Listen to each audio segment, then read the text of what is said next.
We're back. Well, I'm back. Welcome back to the Unfiltered podcast, guys. It's been a little while.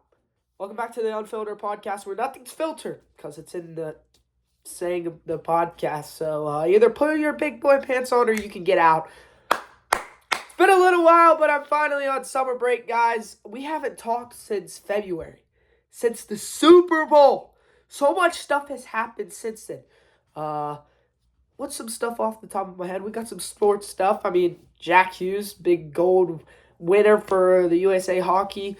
We're in the playoffs. We're in NHL playoffs, which has been absolutely amazing. Hockey's very underrated, and it's starting to get its love.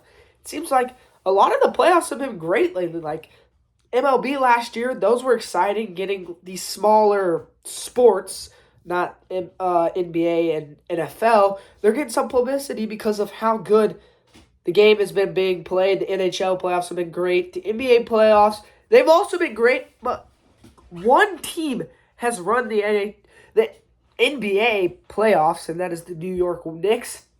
In New York, one way or another. Either they're going to blow down the whole entire New York City because they win the championship, or be the second team ever to blow a 3-1 lead and just absolutely, I don't even know what would happen, how pissed New York fans would be because they haven't won a playoff. They haven't won a championship in 53 years, and Jalen Brunson finally, they're crying over Jalen Brunson being the savior of New York. So they're one win away because the Spurs just blew the largest lead in NBA history, in NBA Finals history, 29 points. They scored the most points in the first half, 73, and proceed to get half of that amount of points in the second half, getting like 33, and lose, and now they're down 3-1. World Cup starts today. Your USA. There's no map. It's just USA. Yeah, it's just the United States of America. The USA Eagles. Yeah, we're calling the fucking Eagles. They play tomorrow at 9 o'clock against Paraguay. And Paraguay is the worst team in the group. So it feels like a must win early on. Remember, their last first game was against Wales, and they ended up tying that. I feel like you got to win this one against Paraguay. The couple of friendlies that they played against Paraguay, I think they lost, tied, and won one, but it's been close. We can't lose to Paraguay to start it off on home turf also. I feel like USA, either they make it out of the group stage and win one game in the round of 32 and lose in the 16th round, or the round of 16 teams left, or they get like last place in the group, and that would suck on home turf. I'm not much of a soccer guy. I'm a baseball guy, and soccer and baseball I feel like are polar opposites, and everybody, either soccer fans say that baseball's super easy and baseball fans say that soccer's super easy. But I'm definitely going to be invested because it's my fucking country. Like, hello. The couple of friendlies that we played, we played Senegal, but they didn't have most of their star players. But we did play Germany last week, and they had most of their starters. A moral loss, but going into it, we lost 2-1 against Germany, who's number 10th nationally. I mean, USA's like 15th. I don't think they're the 15th best team in the world, but hey, those could be a little biased, those rankings. But I'm going to talk about the World Cup, college football, the Brendan Sorsby case. I'm a diehard college football fan, but I might be drifting away from that, and they're going to lose a lot of viewers with the way things are going there. We're going to talk about the NBA playoffs and NHL. But first, I do want to talk about what's going to be going on. I want to be posting daily on this. I want to be able to go live, have a good viewership. So Monday through Friday, I'm going to be talking about funny things, daily things that I saw that are important to talk about or funny, kind of like Moist Critical, daily news things that I want to talk about each video. And then I'm going to be posting my podcast on Saturday. And I'm out for 5 weeks, summer break, so that's going to be happening 5 weeks. I am going to a World Cup game, so I'll be gone 2 days there. So I might make those 2 days that I miss up on the weekend, so Saturday and Sunday. And then I'll be out for about a week and a half for the 4th of July. I'm going to try to get a podcast up at the lake, and maybe a couple daily videos, but not too much, especially when my friends come down. I'm not going to have many times for about the week about the 4 days that they're down here for the 4th, so I'm not going to have that. Hopefully going to post a podcast the day before that to let you guys know. But hey, we're going to be consistent. We're trying to get a lot of viewers here, get some subscribers. Like, subscribe, tell your friends, trying to get something going. Let's get right into it. Let's get into the NBA Finals. First, I want to try this. What is this? Not sponsored, but what the heck? Mega Antitoxin.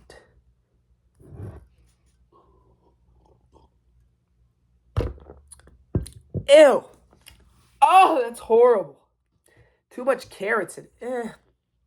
I'll get by with drinking it. Let's talk about the NBA Finals. The Spurs defeat the Thunder in the West Conference Finals. And they were celebrating like they won. And a lot of people were like, if you get by the Thunder, New York, I know they're hot, but you got fucking Victor Wembanyama, and they're playing good ball. You come back down 3-2, win Game 7 in OKC. You're going to be hosting the first 2 games. You're at least going to get one, if not be up 2-0 heading into MSG. You're going to win the finals, right? No, they blow 2 double-digit leads, and they're down 2-0 heading into Madison Square Garden. The Knicks, 13-game win streak before losing Game 3 in the finals. They were down 2-1 to the Hawks.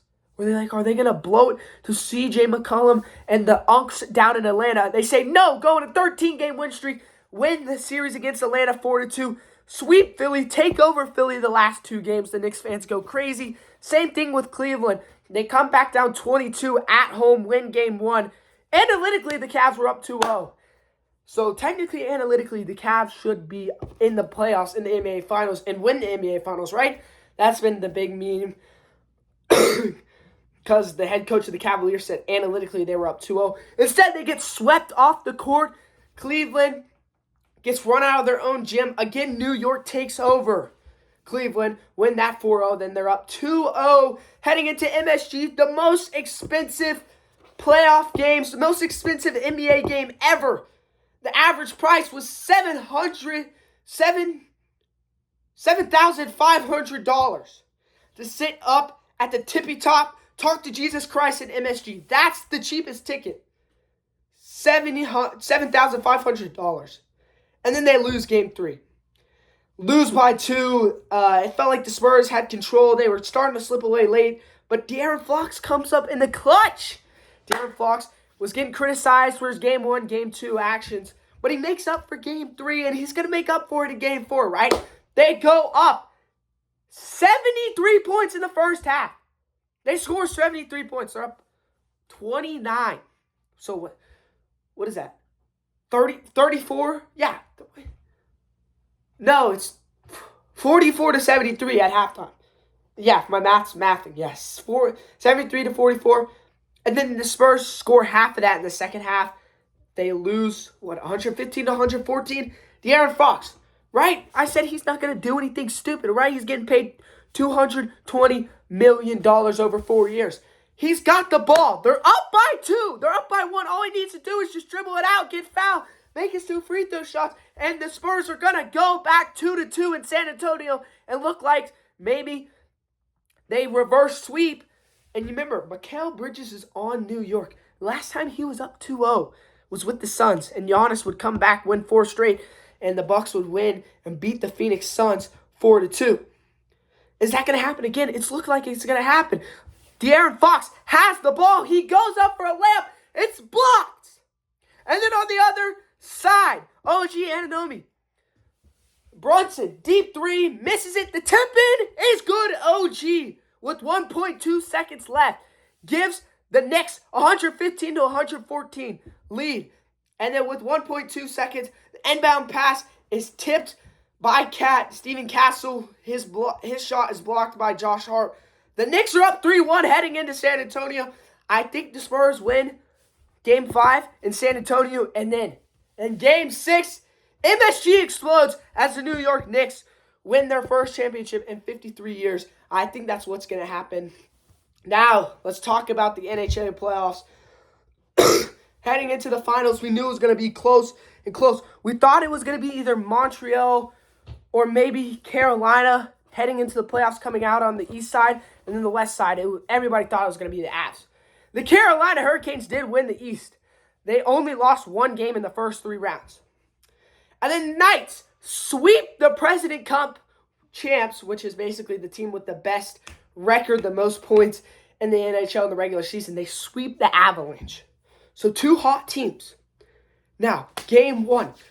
The first Stanley Cup game in 20 years in Carolina. They go up 2-0 in game 1. Nikolai Ehlers goes up 2-0. The third quickest goal in Stanley Cup game 1 history. It's 25 seconds. Crowd pop. Immaculate. Carolina's not going to lose this game, right? Psych! The Knights come back. They win 5-4. And then in game 2, you got to win this. You can't be going down 2-0 heading to Vegas like Avalanche did because the Avalanche got swept. Now, the Knights haven't blown a 1-goal lead heading into the third quarter at all, or the third period at all this playoffs. They're up 2-0 with 9 minutes to go. And then the next 7 minutes, Carolina storms back and scores 3 goals. My dad was in that stadium. He was at the top. He said he's never heard something louder when the Canes scored the 3rd goal and then the overtime winner. And he's went to whiteout games, the most loudest college football games, the loudest games he could ever remember. He said this was the loudest he's ever heard at a stadium. Now, I said it was going to go to overtime, but you're like, the Canes are up 3-2 now. But with a minute to go, the goalie's pulled for the Knights. They tie it up. And then Seth Jarvis, game winner. There was so much pressure. The Knights didn't even get a shot off in overtime. It was just all Carolina in overtime. Carolina's 4-0 now in overtime games. 1-1 heading back to Vegas. And then it's 0-0 heading into the second period in game 3. And then the Knights explode for 4 goals. That means Bussy comes in. The goalie, the backup goalie, the rookie for Carolina comes in. Brandon Bussy. And then the Canes storm back. We're tied 4-4 heading into overtime. The Knights survive. They nearly blow back-to-back games, but they're up 2-1. They win this 5-4 in overtime. And then game 5, Carolina goes up 2-0 in the first 5 minutes. They hold on to win 5-3. Bussy, the rookie, gets his first career Stanley Cup and his first career playoff start and his first career playoff victory also. Game 5 heading into Carolina tonight. Carolina's going to be rolling because if they do win this, they only need to win one of the next 2, and Game 7 would be in Carolina. I think Carolina's got this, and I hate to say it, coming from a Penguins fan. I do not want to go back to school here, living in North Carolina, living just a couple minutes away from Raleigh, where people were like, the Canes are better than Penguins. Can't do that. But I have a feeling this is going to go to 7, and this could be one of the best Stanley Cup finals ever. Last time, the Canes were even in the Stanley Cup. They won. It was 2006, 20 years ago. They beat the Oilers in 7. They won on home ice Game 7. Let's get into college football. Brandon Sorsby. I'm a diehard college football fan, so if you do want to skip through this, I understand. You either heard about this or you haven't, and if you heard about this, you're a college sports advocate, and you very well disagree. Sorsby bet over 60,000 times, and now he's being allowed to play after being caught. He bet on his own team. He bet on small little things like fucking ping pong. Now this shows that you can break the worst laws and rules in college sports and still be able to play. The NCAA has no control now. And now people are saying, what if former NFL players, all you got to do is file an injunction, file a report in the town that you want to play, go back to college. So say you want to play for LSU, you're a former NFL player. All you got to do is file a report in Baton Rouge where LSU is, and you're likely going to be allowed to play college sports with the transfer portal, NIL, and now this could be the end of college sports. I'm just going to leave it there. I'm just going to breathe through that. Let's talk about the World Cup. The World Cup starts today. Mexico and Canada play today. I don't remember. It's 2 games. Mexico plays 1, Canada plays the other. I have no clue who they're playing, to be honest.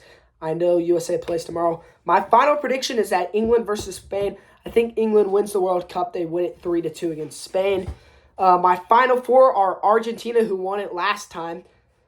This is looking like Messi, Ronaldo, Neymar, all their last runs. I think it's Argentina, England, Spain, and Netherlands are my four final teams.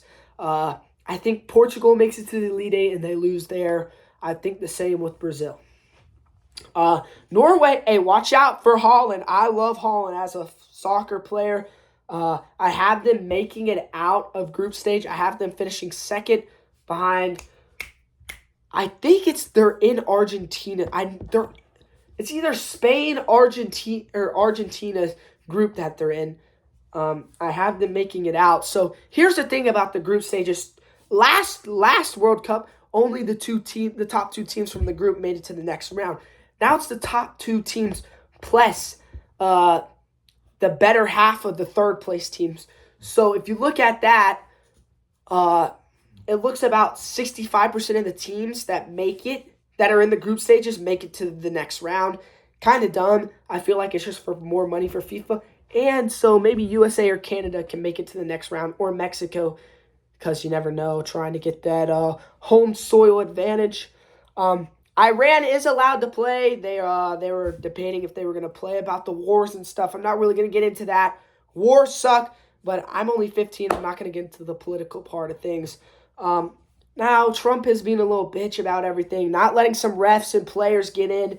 Just let the guys play. Let the boys play. Like, why do you have to bring politics into this? Why do you have to bring hatred into this? This is about everybody. You could hate each other, hate their political views, but this is the ultimate symbol. World Cup and the Olympics brings a country together. We saw it with the United States in the Gold World Cup when Jack Hughes scored the golden goal. This brings ultimate nationalism together, and Trump is trying to get politics in the way. And I disagree very much about what's going on and looking at that point of view there. But that's really it. I just wanted to get back into the swing of things. Don't really know. This is more of a sports podcast and just talking about what's going on in the world. There's so much going on.